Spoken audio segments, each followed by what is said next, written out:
Is WhatsApp constantly crashing on your iPhone? No need to worry. In this video, I'll show you how to fix this issue and get WhatsApp running smoothly again. Let's dive right in. Solution 1.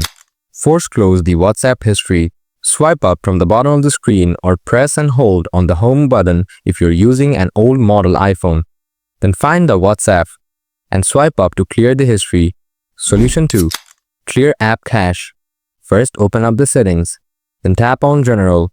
Next, tap on iPhone storage. Now scroll down and find the WhatsApp app. Next, tap on WhatsApp.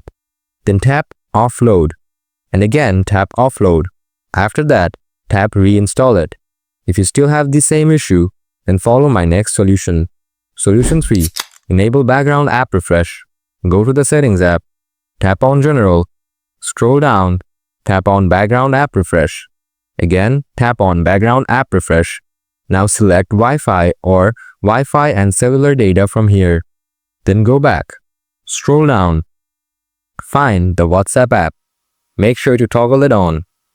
Now, go to the WhatsApp app and try to log in again. You still have the same issue, then follow the next solution. Solution 4. Uninstall and reinstall the app. Press and hold the app from the home screen. Then tap Remove. After that, tap Delete app. Now go to the App Store. Tap on the search icon from the below. Type WhatsApp. Now tap on WhatsApp Messenger and tap on it. Now install the app again. Check your issue whether it is solved.